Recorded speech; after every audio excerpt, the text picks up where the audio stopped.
আজ 136 দিন হয়ে গেল, তো তার বেশি বোধহয় হবে। এখনো পর্যন্ত চার্জশিট জমা দেওয়া যায়নি। তার কারণ হচ্ছে বিভিন্ন রকম চার্জশিটে দেখা যাচ্ছে যে হয়তো কোনো প্রভাবশালী ব্যক্তির নাম আছে, যে কারণে এই চার্জশিট জমা দিতে বিলম্ব হচ্ছে। এবং তার সাথে সাথে এখন যেটা আন্দোলন করে যেটা দেখা গেছে, হয়তো আপনারা প্রত্যেকেই দেখে থাকবেন যে ইদানিং দু একদিনের মধ্যে যে খবরে এসছে যে কিছুটা সিবিআই তদন্তে অন্যরকম খবর বেরোচ্ছে। তো আমরা মনে করছি যে যেটুকুনি যেই তদন্তে অগ্রগতি হয়েছে তার একমাত্র কারণ হচ্ছে এই আন্দোলন। এই আন্দোলন চালিয়ে যাওয়া হচ্ছে জুনিয়র সিনিয়র ডক্টর এবং সর্বতোভাবে হচ্ছে জনগণ সঙ্গে আছে। এটা এখন জন আন্দোলনের রূপ নিয়েছে এবং সেই জন্যই যতদিন না পর্যন্ত বিচার পাওয়া যায় ততদিন আন্দোলন চালিয়ে যেতে হবে।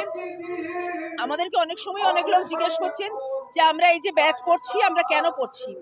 তো আমরা এটাই আমার কাছে বা আমার যারা সহযোদ্ধা বা সহযোদ্ধাই বলবো, এটা যেহেতু আমাদের একটা যুদ্ধ দাঁড়িয়ে গেছে, আমাদেরকে যখনই জিজ্ঞেস করা হচ্ছে আমরা বলছি যতদিন না বিচার পাওয়া যায় ততদিন আমরা পড়ে যাব। অনেকেই তারপরও জিজ্ঞেস করেছেন যে বিচার যদি কোনোদিনও না পাওয়া যায় তো আমৃত্যু পড়ে যাব, কোনো সমস্যা। সাধারণ মানুষ এটা বুঝতে পেরেছে যে এটা একটা প্রাতিষ্ঠানিক হত্যাকাণ্ড, এটা নিছক ধর্ষণ খুন নয়। এবং এর যদি সঠিক তদন্ত হয়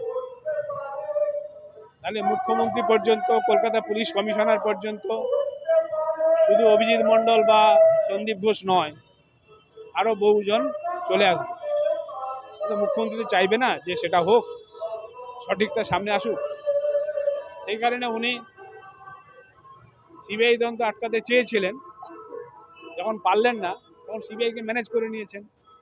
এছাড়া রাজ্য সরকারের পক্ষে অসুবিধা হতো, তাই সিবিআই তদন্ত করেও চার্জশিট তৈরি করতে পারছে না, 90 দিনের মধ্যে দিতে পারছে না।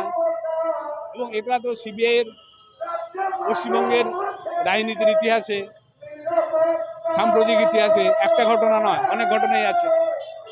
আমরা শুনেছি অনুব্রত গ্রেপ্তার হয়েছিল, চার্জশিট দিতে পারেনি বলে সে জামিন হয়ে গেল। এবং আরও এরকম অনেক কেষ্টবিষ্টু যারা চুরি দুর্নীতির দায়ে গ্রেপ্তার হয়েছে, তারা একে একে জামিন পেয়ে যাচ্ছে। তার কারণ হচ্ছে সময় মতো চার্জশিট জমা দিতে পারছে না।